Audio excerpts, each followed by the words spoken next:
Now, here's one, and Henry, you mentioned this early. Another myth, it's luck. Do you believe in luck? Or do you believe it's hard work and it's constant pursuit, and then your day will come? Well, I've run my mouth enough, so I will go ahead and lay back and then let somebody else get in on the conversation. All right, so me and you, we're taking this one. I don't believe in luck. I believe in preparation.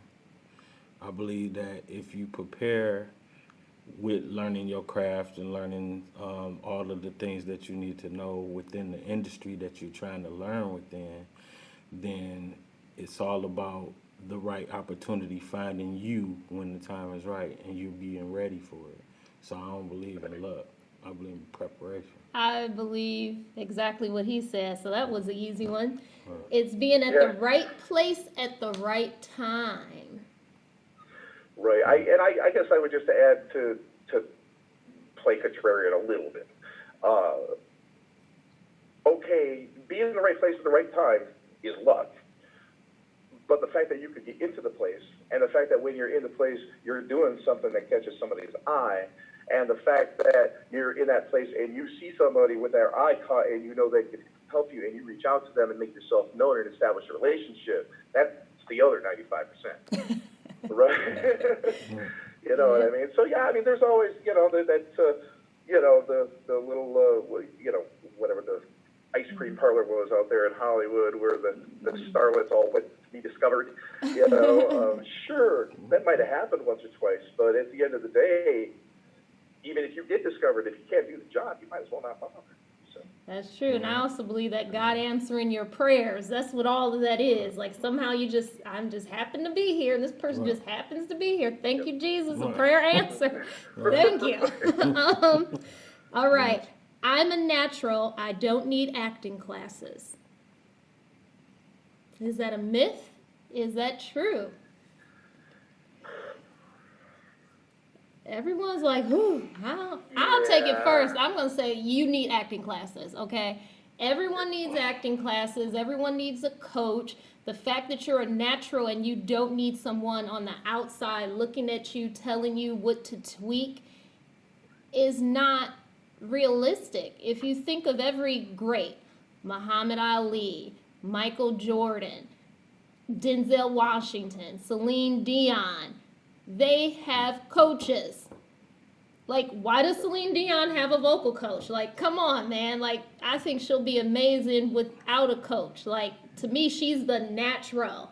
Right. But yet and still she has an acting coach. Me personally, I love Samuel Jackson, but he even has an acting coach, and he still does the ABCs of acting. He does a bio for his character. He keeps it in his back pocket. Yep. And it's like, dang, you Samuel Jackson, you're still not doing shortcuts. Was it Marlon Brando that reads the script 100 times? It's like, I need to up my game to at least 4. Sorry, I'm not on the hundreds yet, or double digit, but I'm getting there. I'm going up. So what do you think? Okay, go ahead. I was just going to say, I mean, there's definitely something to be said for natural talent, but if you think you're going to get by just because you're talented, forget it. Go home. You're wasting your time. Because there are talented people everywhere, all over the world. There are probably 300 of them in your neighborhood that aren't ever going to do anything, aren't ever going to be seen by anybody, and maybe don't even want to, you know.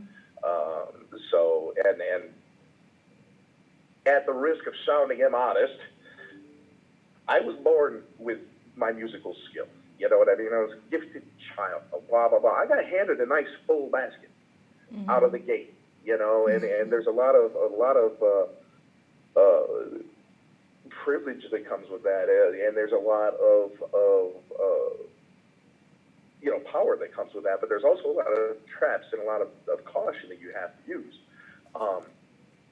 You can't, man, I mean, Jesus, the streets of Los Angeles is littered with the dead dreams of incredibly talented people, you know, and I don't want to discourage people, and I don't want to say, hey, talent doesn't matter, because there are talented people everywhere, all over the world. There are probably 300 of them in your neighborhood that aren't ever going to do anything, aren't ever going to be seen by anybody, and maybe don't even want to, you know. So, and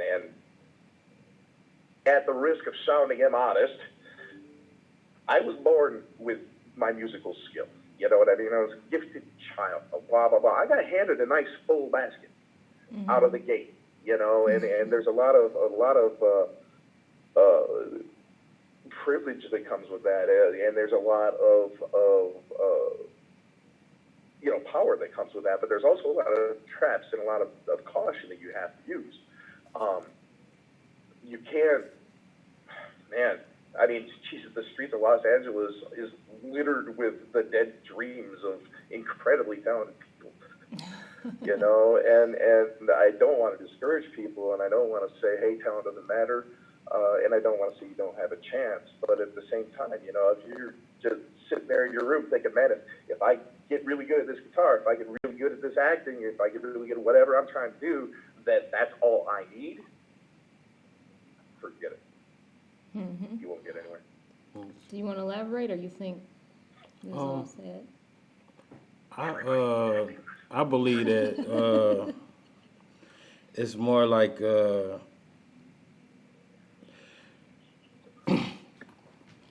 when you saying things about as far as luck, I mean not luck, but just natural talent. You got to define the natural talent part, because it's like a person. You may not need a coach. You may not need an actual guide, because you may be self-sufficient enough to guide yourself. You know what I mean? You may have the talent and you may be a natural, because it's certain people that go out and get leading roles, starring roles in their first time out and stuff like that, you know, or whatever. But it's up to them to keep going and to learn that craft and to like perfect it and to, you know, basically be better at what they do. Now, they can do that on their own. They can do their own research. They can do their own training. They can do a lot of things without having to involve another person. So you don't necessarily need to a coach or be guided. You can have a natural talent and guide yourself, but you will still need the key word guide. You will still have to either guide yourself or have someone else guide you to a point to where you perfected what you're trying to do. I mean, that's just how I look at it. Okay. I wanted to toss in a little anecdote here because I think it really, really is worth pointing out. So I'm sure everybody knows who Metallica is, right? And so they were, you know, building up in the 80s and so on and so forth, and they had their kind of breakthrough album, Master of Puppets, around 1987 or so. And then the album after that was Injustice for All, which was considered a big, you know, artistic leap forward for them in terms of the complexity of their music, blah, blah, blah, blah, blah, blah, blah. Between those two albums, Kirk Hammett, the guitarist for Metallica, spent 2 years taking guitar lessons from Joe Satriani, right?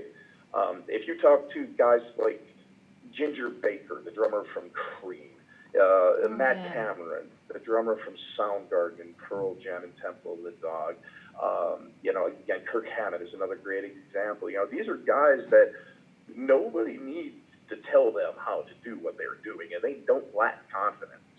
They recognize that this is a world that has no boundaries, has no limits.